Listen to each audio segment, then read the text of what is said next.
Andor Season 2, Episodes 4, 5, and 6 make up the second act of the installment, providing romance, action, and ever-intriguing politics in the Star Wars universe. In my review for Andor Season 2, Act 1, I noted that the pace was somewhat slower than expected, yet Act 2 helped me realize why. By the time of Andor Season 1's ending, it was clear the 4 acts had very different tones, with Season 2 emulating this. The second batch of episodes acts in the same vein as the Aldhani heist from Season 1, with the titular character scoping out the planet of Gorman, which seems of specific interest to the Empire. No one knows what the Empire truly wants with Gorman, though Andor's returning character Orson Krennic revealed this much in Act 1. This leads Cassian and other rebel heroes to the planet. As Andor Season 2, Act 2 injects a faster pace into the story, a similar level of strong writing, and heaps of Star Wars romance into proceedings. Andor Season 2's romantic relationships make a difference for Star Wars. Star Wars romance has never been a particular focus. One of the elements I immediately noticed and liked the most about these episodes is the focus it puts on romantic relationships. The Star Wars movies of old tended to have some romance, be it Han and Leia in the original trilogy or Anakin and Padme in the prequels. However, the various Star Wars TV shows and most other movie installments tended to place romance as a backseat element of storytelling. Andor changes this. Throughout Andor Season 2, Act 2, a specific focus is placed on 3 romantic connections, Cassian and Bix, Cyril and Dedra, and Vel and Cinta. The former is intriguing, with Bix struggling to overcome her PTSD from Season 1's events and Cassian having to regularly leave her to operate missions for Luthen. The relationship between the two is, nonetheless, intriguing to see as it offers a look at domesticity in Star Wars for 2 rebels hiding from the Empire. How the arc concludes for them is also incredibly satisfying. On the opposite side of things are Cyril and Dedra.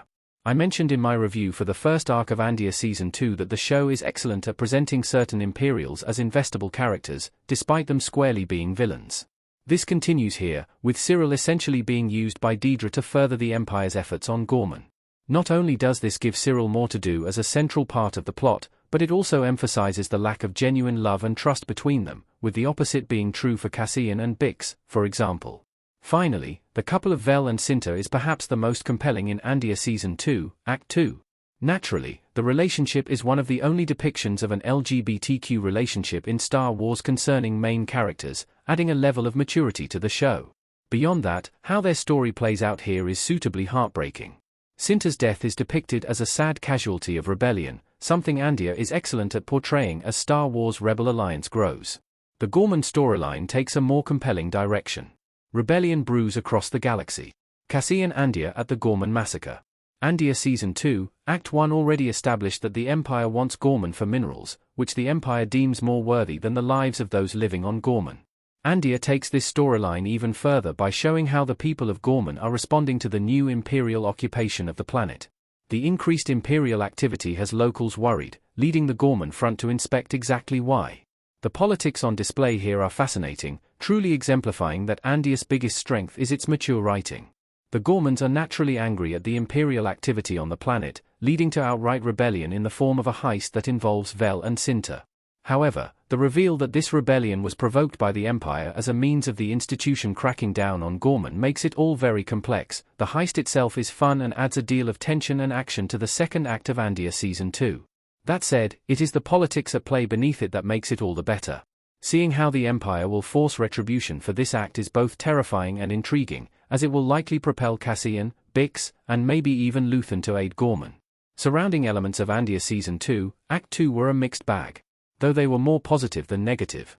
Outside of the Gorman storyline and the romantic aspects, there were things to love and some aspects I was slightly indifferent to.